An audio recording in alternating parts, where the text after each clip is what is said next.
नमस्कार, मैं कमल श्रीमाली आपका स्वागत करता हूं ज्योतिष और सौतन से संबंधित इस श्रृंखला में।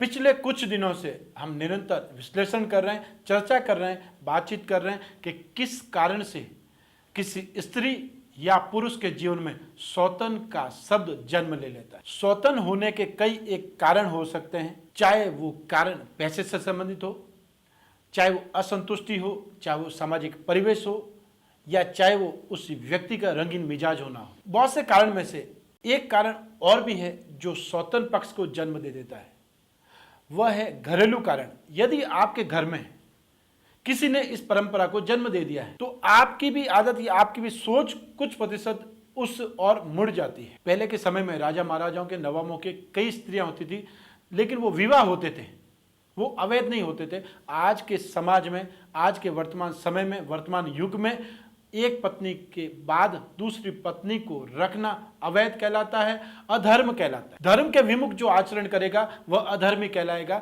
और एक पत्नी होते हुए, उसके जीवित होते हुए जब आप दूसरी पत्नी रखते हैं और विवाह भी नहीं करते हैं, दूसरी पत्नी सिर्फ रखते हैं, तब वह सौतन शब्द कहा जाता है। बहुत से कारण में से एक कारण जो और स्पष्ट होता है, वह एक पत्नी से जब संतुष्टि नहीं हो पाती तब वह अपने मनोरंजन के लिए, अपनी अय्याशी के लिए, अपनी संतुष्टि के लिए कहीं और रास्ता तलाश कर लेता है। हर कोई व्यक्ति ऐसा नहीं करता है, लेकिन कुछ व्यक्ति यह रास्ता अपना लेते हैं। और एक बार इस रास्ते पर गलती से भी आप चले गए तब वापस आना बड़ा मुश्किल होता है। कई बार मजबूरियां हो जाती है कि व्यक्ति एक पत्नी के रहते हुए दूसरी पत्नी को या किसी और स्त्री से निरंतर और परमानेंट संबंध बनाए रखना पड़ता है। यहां पर मजबूरी का अर्थ यह लेना चाहिए कि एक बार व्यक्ति जिस रास्ते पर चला है, अब उसकी बुद्धि इतनी भ्रष्ट हो चुकी है, वह इतना अंदर तक घुस चुका है कि अब उस रास्ते से वापस आना उसके लिए बड़ा मुश्किल होता है। उसको मालूम है कि इस कारण उसके इन कर्मों से उसकी पत्नी और उसकी संतान दुखी हो रही है, पीड़ित हो रही है, कष्ट में जीवन जी रही है, फिर भी वह व्यक्ति अपने उस कर्म को नहीं छोड़ सकता। आइए आज एक कुंडली के बारे में चर्चा करते हैं। यह व्यक्ति आप देख लीजिए उन्मादी है, और इस उन्माद में अर्थात उन्मादी स्थिति को कोई भी स्त्री एक हद तक सहन करेगी, उसके बाद में कोई भी स्त्री उस उन्माद को सहन नहीं कर पाएगी। अर्थात जब कष्टकर हो जाता है वह रिश्ता जो चरित्रहीनता की सीमाएं लांघ जाए, वह फिर अनिष्ट की और वह फिर संबंध विच्छेद की ओर ही चला जाता है। लग्न का मालिक इस कुंडली में बुध है, और बुध आप देख लीजिए दो केंद्र का अधिपति होकर के मंगल के साथ में ही है और रोग स्थान में है।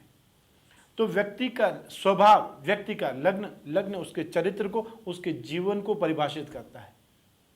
लग्न का अधिपति मंगल से संबंध रख रहा है। मंगल जो कि आवेशी है, जो कि क्रोधी है, और बुध जहां बैठा है वो उसकी शत्रु राशि है। और बुध लग्न से अपने स्वाभाविक स्थान से ही षडाष्टक कर रहा है, रोग और मृत्यु का संबंध रख रहा है। सप्तम स्थान में सूर्य के अंदर आग है। सूर्य जहां पर भी स्थित होगा आदमी को, उस जातक को हमेशा आवेशी बनाए रखेगा, जलाए रखेगा, उसको क्रोधी बना देगा। सप्तम स्थान में क्रोधी, सप्तम स्थान ग्रस्त सुख का है, और ग्रस्त सुख में आवेश, एक्साइटमेंट तो अच्छा है, लेकिन क्रोध और उन्माद यहां असहनीय है। व्यक्ति गुस्सैल हो, व्यक्ति क्रोधी हो, और उस क्रोध और आवेश को वह किसी दूसरी भाषा में परिभाषित करने लग जाए तो उसको उन्मादी कहा जाता है। और द्वितीय स्थान आपकी मति का है, ब्रेन का है। उस स्थान में आप देख लीजिए राहु है। राहु जो व्यक्ति को कंफ्यूज करता है, भ्रमित करता है, इल्यूजन में डालता है, वह द्वितीय स्थान में शत्रु राशि में है। और उसके बाद में आप देख लीजिए कि वह अपनी पंचम दृष्टि से मंगल और बुध दोनों को देखता है।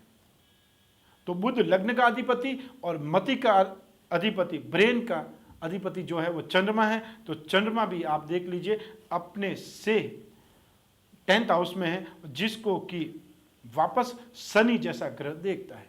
शनि जो कि नीच राशि का स्वामी है, शनि उच्च राशि में स्थित होकर के अपने नीच स्थान को देखता है, राशि को देखता है।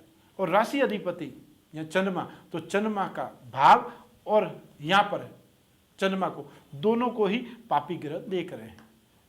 सप्तम स्थान में सूर्य है। सूर्य राहु पापी ग्रह जहाँ भी होंगे, विच्छेदात्मक ग्रह या सप्तम स्थान में होंगे, उस ग्रह सुख में कमी जरूर लाएंगे। अब ऐसी स्थिति में यह व्यक्ति उपाय क्या कर सकता है? बृहस्पति आप देख लीजिए, बृहस्पति कौन है? सप्तम स्थान का अधिपति बृहस्पति, बृहस्पति भी नीच राशि में शुक्र के साथ में है। शुक्र जो कि कारक है सप्तम स्थान का, वह भी आप देख लीजिए अष्टम स्थान में है और केतु के साथ में है। जैसा कि मैंने कई बार स्पष्ट किया है कि शुक्र के साथ में राहु या केतु आ जाएगा, उस व्यक्ति को दाम्पत्य सुख में पीड़ादायक स्थिति ले आएगा। शुक्र भोग सुख कारक है, मंगल आवेश को देता है, एक्साइटमेंट को देता है। शुक्र तो क्रियात्मक है और यहाँ पर बृहस्पति जो कि सप्तम स्थान का अधिपति भी है, वह भी डैमेज है, वह भी नीच राशि का होकर के कष्टकारक स्थिति में और राहु की दृष्टि में है। राहु और बृहस्पति साथ में हो या दृष्टि संबंध हो, चांडाल योग वाली स्थिति हो जाती है। तो सबसे पहले इस व्यक्ति को जो करना है वह एक ही कार्य करना है कि बुध से संबंधित अर्थात पन्ना रत्न पहने, वो गणपति की पूजा उपासना करे और सबसे बड़ी चीज कि सूर्य को अर्घ्य देना आरंभ करें। तब उसके उन्माद में कुछ प्रतिशत शांति आ सकती है, क्योंकि उन्माद का मन का कारक चंद्रमा है। जब चंद्रमा पर पाप प्रभाव होंगे तब व्यक्ति का उन्माद निकलेगा और उन्माद कहाँ निकल रहा है? सप्तम स्थान की ओर। और इसीलिए इस व्यक्ति का जीवन अर्थात इनके जीवन में भी दूसरी स्त्री से इन्होंने संबंध जोड़ा और इसके बाद में भी सुखी तो नहीं हुई, संतुष्टि तो उन्होंने वहां भी नहीं हुई। तो दर्शकों, आपने देखा है किस प्रकार ग्रह व्यक्ति को उस ओर खींच करके लेकर के चले जाते हैं, उसका कारण बन जाते हैं। यदि कोई समस्या है तो उसका समाधान भी है। आप अपनी समस्याएं भेज सकते हैं, हम आपको आपके घर बैठे समस्या का समाधान बतलाने का भरसक प्रयास करेंगे। आज बस इतना ही, कर फिर मिलेंगे एक और कुंडली के साथ में, एक और समस्या ढूंढेंगे उनका समाधान। स्वस्थ रहिए, प्रसन्न रहिए। नमस्कार।